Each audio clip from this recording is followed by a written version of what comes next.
looking at a woman who was publicly silent for a decade. Obviously, that's changed, but only recently. It was several months ago that I gave my very first major public talk at the Forbes 30 Under 30 Summit. 1,500 brilliant people, all under the age of 30. That meant that in 1998, the oldest among the group were only 14, and the youngest just 4. I joked with them that some might only have heard of me from rap songs. Yes, I'm in rap songs. Almost 40 rap songs. But the night of my speech, a surprising thing happened. At the age of 41, I was hit on by a 27-year-old guy. I know, right? He was charming, and I was flattered, and I declined. You know what his unsuccessful pickup line was? He could make me feel 22 again.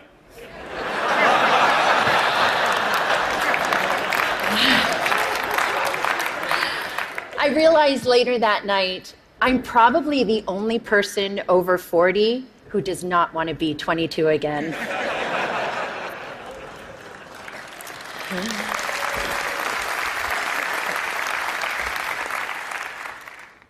At the age of 22, I fell in love with my boss. And at the age of 24, I learned the devastating consequences. Can I see a show of hands of anyone here who didn't make a mistake or do something they regretted at 22? Yep, that's what I thought. So like me, at 22, a few of you may have also taken wrong turns and fallen in love with the wrong person, maybe even your boss. Unlike me, though, your boss probably wasn't the President of the United States of America. Of course, life is full of surprises. Not a day goes by that I'm not reminded of my mistake, and I regret that mistake deeply. In 1998, after having been swept up into an improbable romance, I was then swept up into the eye of a political, legal, and media maelstrom like we had never seen before. Remember, just a few years earlier, news was consumed from just 3 places: reading a newspaper or magazine, listening to the radio, or watching television. That was it. But that wasn't my fate. Instead, this scandal was brought to you by the digital revolution. That meant we could access all the information we wanted, when we wanted it, anytime, anywhere. And when the story broke in January 1998, it broke online. It was the first time the traditional news was usurped by the internet for a major news story. A click that reverberated around the world. What that meant for me personally was that overnight, I went from being a completely private figure to a publicly humiliated one worldwide. I was patient zero of losing a personal reputation on a global scale almost instantaneously. This rush to judgment enabled by technology led to mobs of virtual stone throwers. Granted, it was before social media, but people could still comment online, email stories, and of course, email cruel jokes. News sources plastered photos of me all over to sell newspapers, banner ads online, and to keep people tuned to the TV. Do you recall a particular image of me, say, wearing a beret? Now, I admit I made mistakes, especially wearing that beret. But the attention and judgment that I received, not the story, but that I personally received, was unprecedented. I was branded as a tramp, tart, slut, whore, bimbo, and of course, that woman. I was seen by many, but actually known by few. And I get it. It was easy to forget that that woman was dimensional, had a soul, and was once unbroken. When this happened to me 17 years ago, there was no name for it. Now we call it cyberbullying and online harassment. Today, I want to share some of my experience with you, talk about how that experience has helped shape my cultural observations, and how I hope my past experience can lead to a change that results in less suffering for others. In 1998, I lost my reputation and my dignity. I lost almost everything, and I almost lost my life. Let me paint a picture for you. It is September of 1998. I'm sitting in a windowless office room inside the office of the Independent Counsel, underneath humming fluorescent lights. I'm listening to the sound of my voice on surreptitiously taped phone calls that a supposed friend had made the year before. I'm here because I've been legally required to personally authenticate all 20 hours of taped conversation. For the past 8 months, the mysterious content of these tapes has hung like the sword of Damocles over my head. I mean, who can remember what they said a year ago? Scared and mortified, I listen. Listen as I prattle on about the flotsam and jetsam of the day. Listen as I confess my love for the president and, of course, my heartbreak. Listen to my sometimes catty, sometimes churlish, sometimes silly self being cruel, unforgiving, uncouth.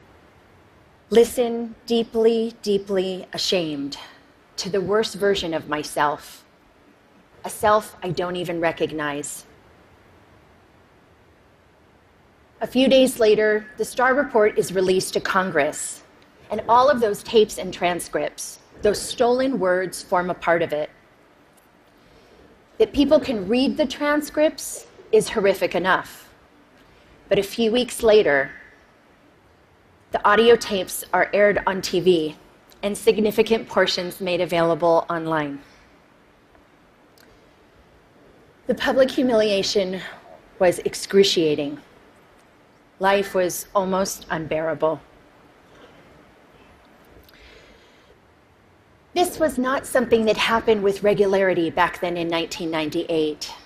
And by this, I mean the stealing of people's private words, actions, conversations, or photos, and then making them public. Public without consent, public without context, and public without compassion. Fast forward 12 years to 2010, and now social media has been born. The landscape has sadly become much more populated with instances like mine, whether or not someone actually made a mistake, and now it's for both public and private people. The consequences for some have become dire, very dire. I was on the phone with my mom in September of 2010, and we were talking about the news of a young college freshman from Rutgers University named Tyler Clementi. Sweet, sensitive, creative Tyler was secretly webcammed by his roommate while being intimate with another man. When the online world learned of this incident, the ridicule and cyberbullying ignited. A few days later, Tyler jumped from the George Washington Bridge to his death. He was 18. My mom was beside herself about what happened to Tyler and his family, and she was gutted with pain in a way that I just couldn't quite understand. And then eventually I realized she was reliving 1998, reliving a time when she sat by my bed every night. Reliving a time when she made me shower with the bathroom door open. And reliving a time when both of my parents feared that I would be humiliated to death, literally. Today, too many parents haven't had the chance to step in and rescue their loved ones. Too many have learned of their child's suffering and humiliation after it was too late. Tyler's tragic, senseless death was a turning point for me. It served to recontextualize my experiences, and I then began to look at the world of humiliation and bullying around me and see something different. In 1998, we had no way of knowing where this brave new technology called the internet would take us. Since then, it has connected people in unimaginable ways, joining lost siblings, saving lives, launching revolutions. But the darkness, cyberbullying, and slut-shaming that I experienced had mushroomed. Every day online, people, especially young people who are not developmentally equipped to handle this, are so abused and humiliated that they can't imagine living to the next day. And some, tragically, don't. And there's nothing virtual about that. Childline, a UK nonprofit that's focused on helping young people on various issues, released a staggering statistic late last year. From 2012 to 2013, there was an 87% increase in calls and emails related to cyberbullying. A meta-analysis done out of the Netherlands showed that for the first time, cyberbullying was leading to suicidal ideations more significantly than offline bullying. And you know what shocked me, although it shouldn't have, was other research last year that determined humiliation was a more intensely felt emotion than either happiness or even anger. Cruelty to others is nothing new. But online, technologically enhanced shaming is amplified, uncontained, and permanently accessible. The echo of embarrassment used to extend only as far as your family, village, school, or community. But now it's the online community too. Millions of people, often anonymously, can stab you with their words, and that's a lot of pain. And there are no perimeters around how many people can publicly observe you and put you in a public stockade. There is a very personal price to public humiliation, and the growth of the internet has jacked up that price. For nearly 2 decades now, we have slowly been sowing the seeds of shame and public humiliation in our cultural soil, both on and offline. Gossip websites, paparazzi, reality programming, politics, news outlets, and sometimes hackers all traffic in shame. It's led to desensitization and a permissive environment online, which lends itself to trolling, invasion of privacy, and cyberbullying. This shift has created what Professor Nicholas Mills calls a culture of humiliation. Consider a few prominent examples just from the past 6 months alone. Snapchat, the service which is used mainly by younger generations and claims that its messages only have the lifespan of a few seconds. You can imagine the range of content that gets.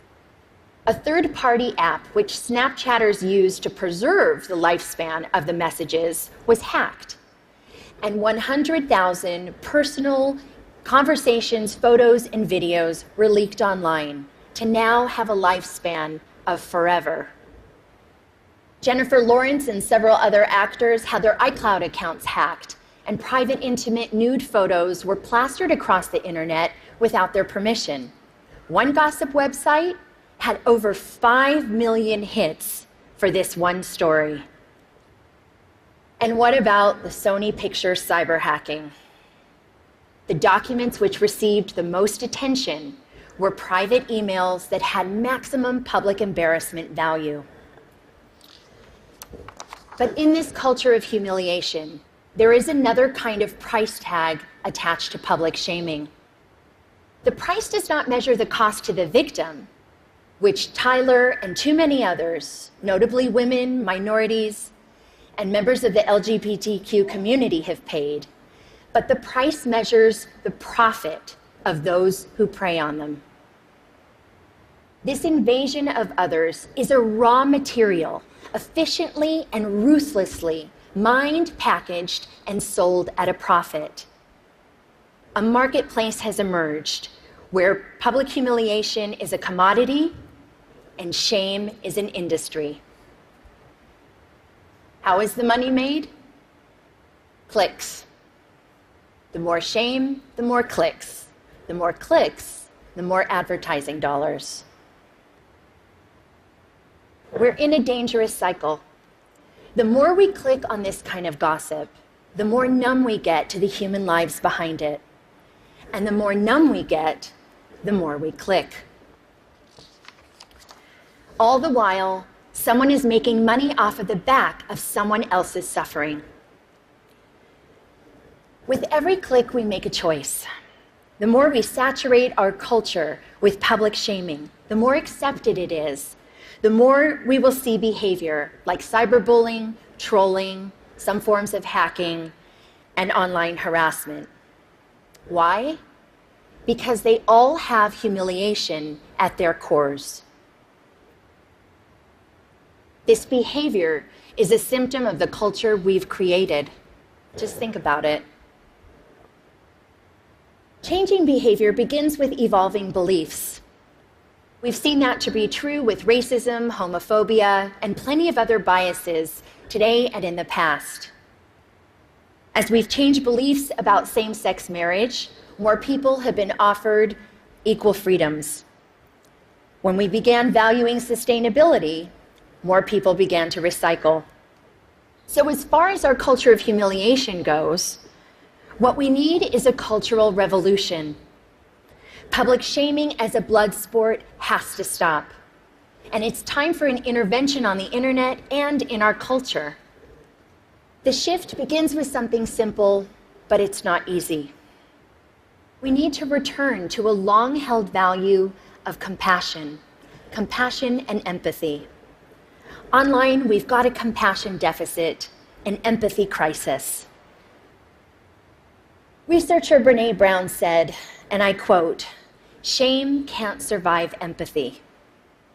Shame cannot survive empathy." I've seen some very dark days in my life.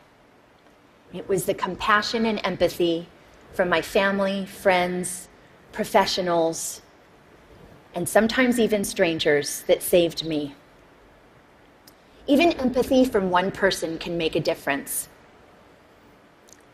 The theory of minority influence, proposed by social psychologist Serge Moscovici, says that even in small numbers, when there's consistency over time, change can happen.